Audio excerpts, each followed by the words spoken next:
Hello and welcome to today's lesson. In today's lesson, I'm going to talk about light by Mr. Francis Forson.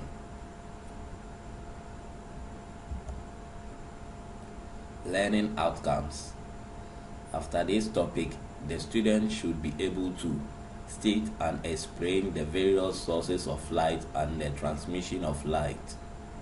State and explain the concept of formation of shadows. Illustrate the formation of images and its characteristics by the pinhole camera. Introduction to light. Light is a form of energy which travels in a straight line.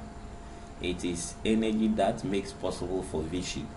Light is just like the radiation, so it is part of electromagnetic spectrum. It travels in rays and can pass through a vacuum. Rays and beams. Light ray is the direction or path along which light energy travels. You have example of a ray of light on your screen.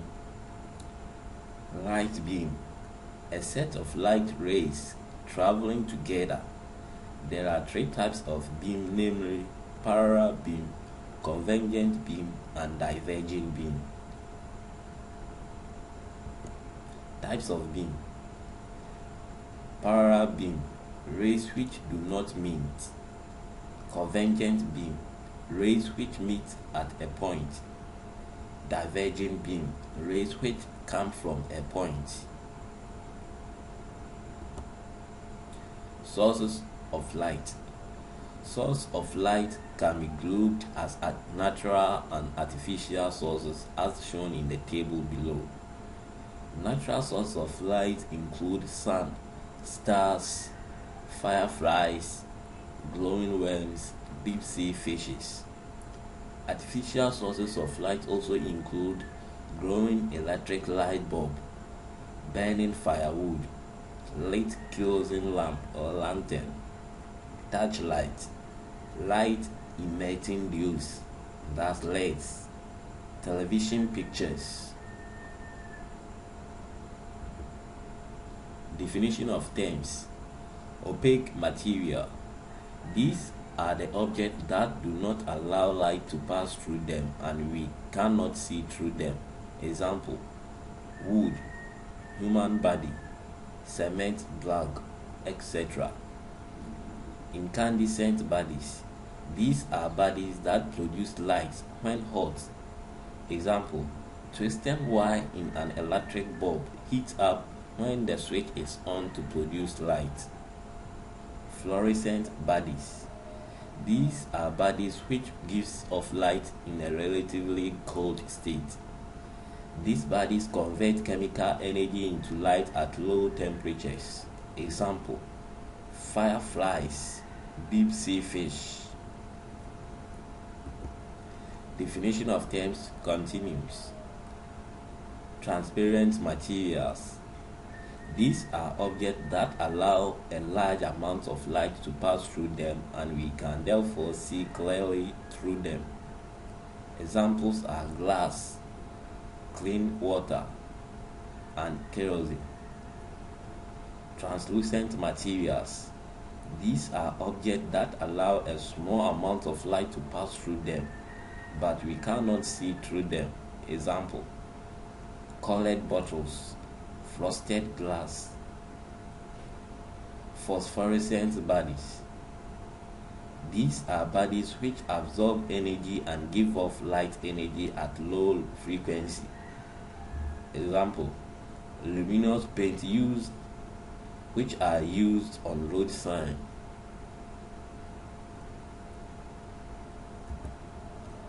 Rectilinear propagation of light.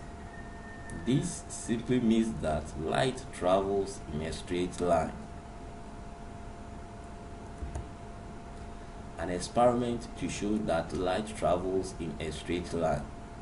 Materials required: 3 cars of equal size, each a hole at the center and touchlight. Obtain trackers of identical dimension with a hole through the center of each. Arrange them in a straight line in front of a source of light. Observer sees the light through the hole of the last card. Shift the middle card so that the holes are no more in a straight line. Observer does not see the light through the hole of the last card.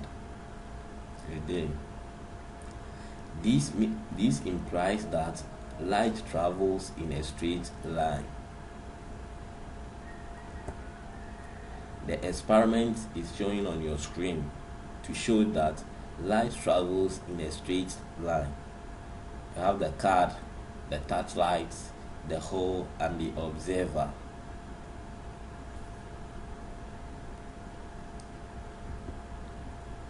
Application of rectilinear propagation of light.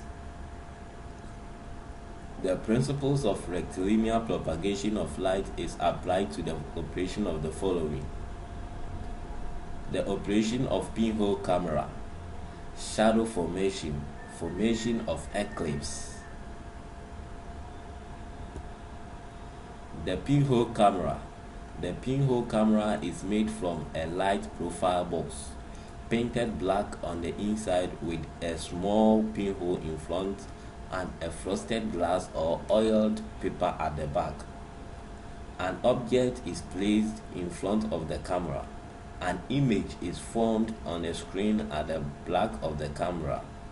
If the hole is small, the image is clear and said to be in focus.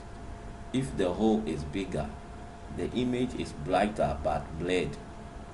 The image of a pinhole camera is always in focus irrespective of the length of the camera.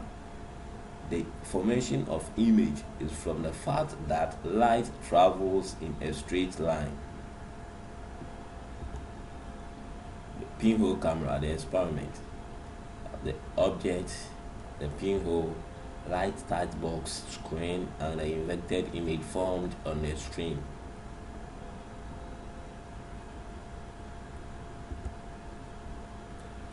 Properties of image formed in a pinhole camera.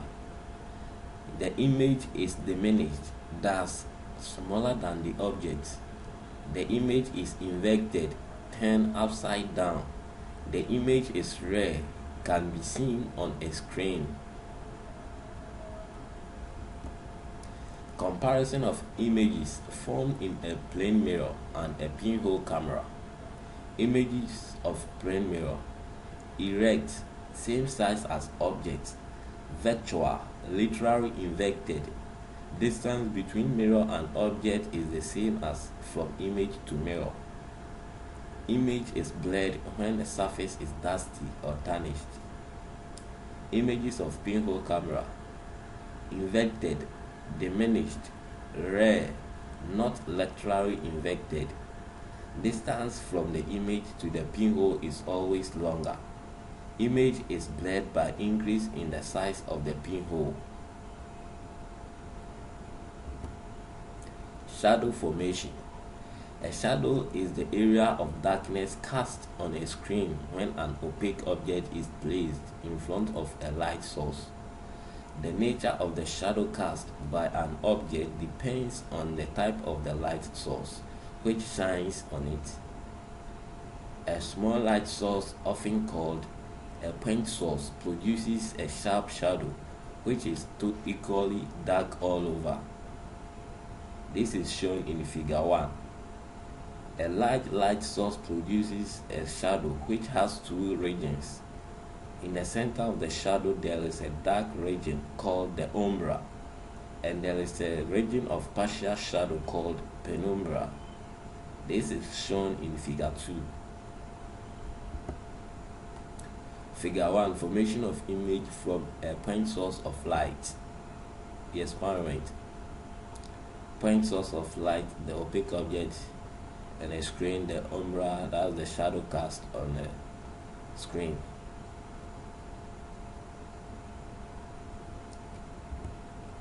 Figure 2. Formation of image from a light source of light. I have the experiment on the screen. Light source of light, opaque material, the screen and the penumbra and the umbra cast on the screen.